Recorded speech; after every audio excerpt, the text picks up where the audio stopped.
name is Jin Kwon and I'm the founder of 2015. To briefly introduce you our business, we are the Korean beauty destination in the UK and Europe. We are headquartered in London. We have business operations and warehouses in the UK and Germany. We have our own channel, 2015.com, where we sell our products directly to consumers. And we also work with over 20 major retailers across the UK and Europe as a distributor for Korean beauty brands.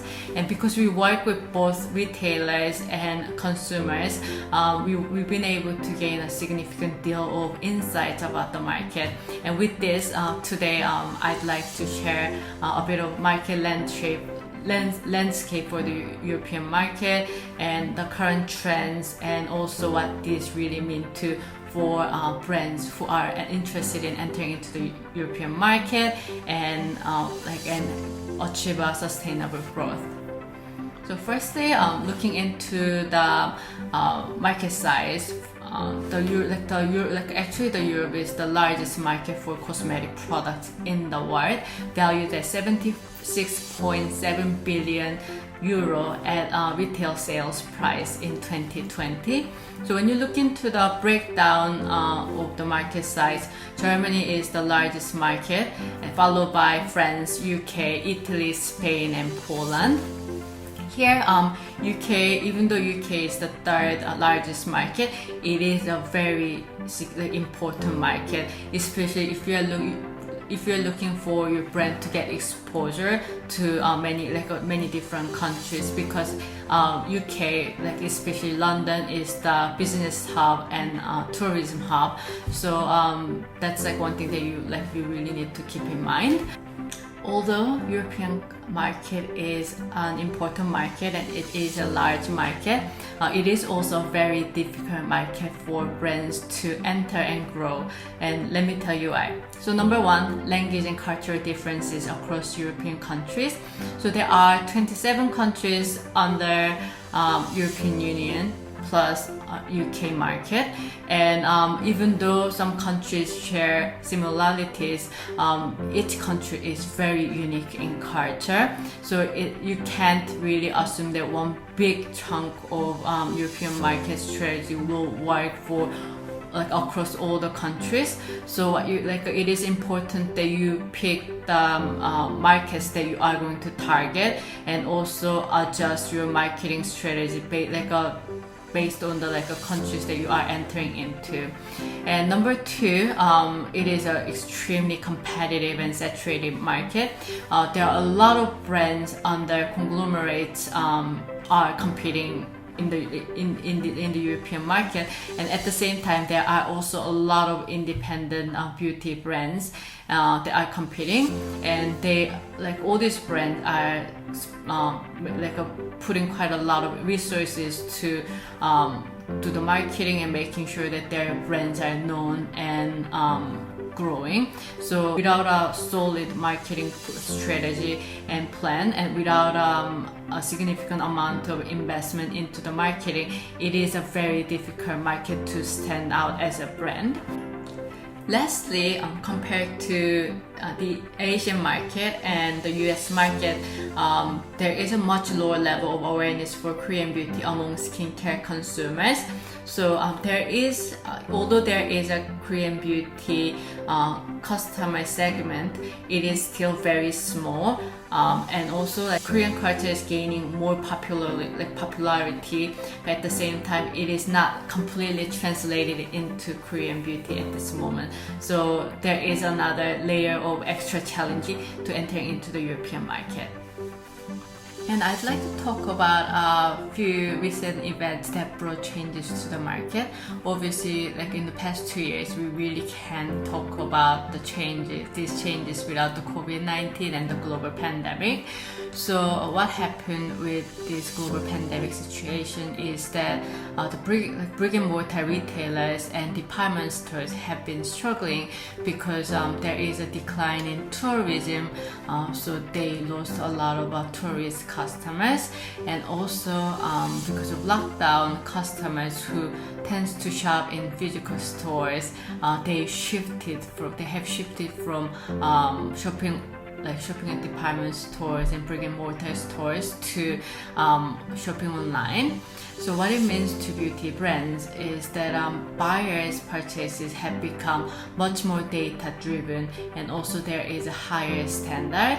So before, when the department stores are buying a lot of products, they have a tendency where even though the brands have low brand awareness, they will still purchase the products if the product looks interesting, if the packaging is intriguing, because of their customers when they're walking by, and if the packaging catches their customers' eyes, the customers will come and buy.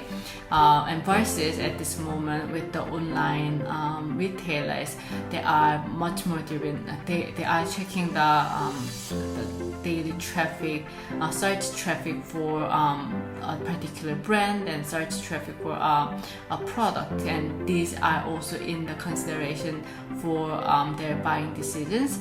So buyers tend to, these online buyers tend to prefer brands with a strong sale that brings strong sales, and having high performance and high brand awareness. So this means that brands, if you are looking into going into the European market, and if you're looking into going into a major retail channel, you really need to, even though it will take a time, but you really need to make sure that you have a solid marketing plan, and also you need to be ready to make an investment in marketing to raise awareness. For example, hiring PR, working with the influencers, these have become very important part of the activities. And another recent event that brought changes, I'd like to say Black Lives Matter last year. It started in the US, and it has become quite big in the UK and some other European countries, and especially it brought a lot of changes in the beauty industry. Consumers are now looking into how brands are committed to diversity and inclusion. And although Black Lives Matter was about the black community, now it has been expanded, and then when you're talking about inclusivity and diversity, it really means across different races, across all different genders and ages. So what it means to beauty brands is that when you are developing your products, especially for BB cream and foundations, consumers do expect that these brands to have different shades for every skin tone. And then in terms of branding, when you are making your brand assets, like brand images, you need to, if you want to consider diversity and inclusion, you need to also think about hiring models across different races, so that they are reflected in your brand images. Obviously, if you can, then different ages and different genders, it will also be very helpful. And another ongoing trend is the conscious beauty. So consumers are, European consumers are very conscious, and then they are really expecting beauty brands to be socially and environmentally responsible. So they want brands to be definitely, as I said, inclusivity and diversity is important, and sustainability really matters. So what it means to the beauty brands is that when you're developing products, really consider making your products vegan, and also focus on using plant-based ingredients and try to avoid animal-derived ingredients. And also in terms of the packaging, really you need to look into the sustainability, try to make the packaging minimal. Also try to use materials that are recycled, and recyclable and compostable materials will be good. Also, if you are doing all of these, try to make sure that these are consistently shown and displayed throughout your brand story, so that you're to let your customers know. Communication is an important part of this. Another ongoing trend is the science-backed skincare and knowledge-powered skincare. So European consumers are very well educated about ingredients. They love talking about ingredients. Some of the popular actives: AHA, BAHA, hyaluronic acid, niacinamide, ceramide, vitamin C. And European customers are using retinol and vitamin A derivatives quite frequently. This means that their skin can get like flaky and dry, so they are very interested in products that are soothing and hydrating. Then some of the popular Korean ingredients that are doing exactly soothing and hydrating includes like centella asiatica, mugwort, rice. These ingredients have been quite popular. So what it means to beauty brands is that when you're developing products, really focusing on the active products that are popular in the European market, and also if you are really like going for Korean ingredients, centella asiatica, mugwort, these are popular ingredients, so keep that in mind. And also when you're communicating about your products with your customers, really communicate about the active ingredients that are in your product, and also educate your your customers, really focusing on the benefits of active ingredients and the products. So if you are interested in entering into the UK and European market, it is a very attractive market, but at the same time, please know that it is a very competitive and difficult market to grow. It takes a lot of work and commitment to grow your brand. And number two is that consumers are very conscious, and then they really want the brands to be sustainable, and also like diversity really matters. And also it is very important that you put a good plan, like a strategy and plan behind your brand to raise awareness about your brands. So when you look into the brands that have been doing really well, there are a few commonalities. And number one, like they have like a very distinct and unique brand story and unique packaging, and also their products are quite simple, and they tend to have emphasis on active ingredients, and also they tend to be conscious and vegan and plant-based. And then and like these brands, they actually do invest in marketing, and they invest to create their own content, build community, and raise awareness. A lot of influencers are talking about these brands, so brands which drive a lot of consumers to the online channels to buy these products. And I'd like to end this presentation with a case study. I want to introduce Claire's. It's one of the brands that we carry, and it's in at this moment. It's currently in most of our major beauty channels in the UK, and it's also showing a strong performance, and it's been having a healthy growth.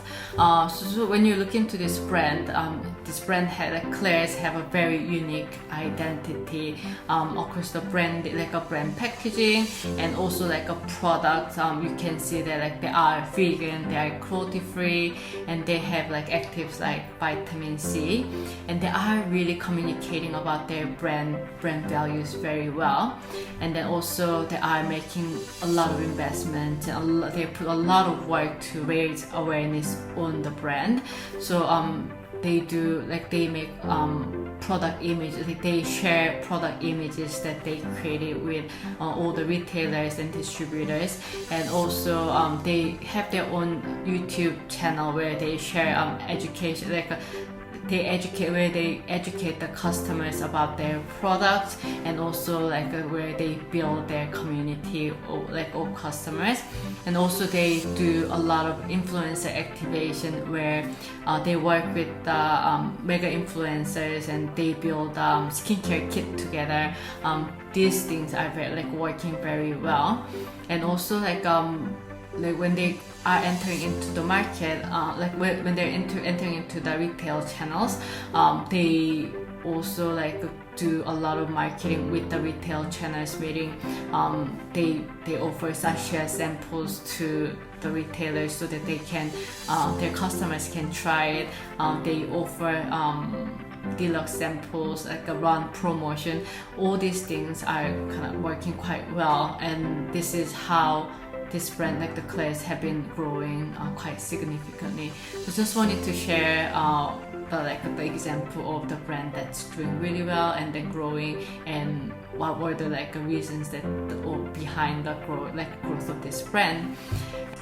I really hope that this presentation helped you understand the European market, and thank you so much for joining. Thank you.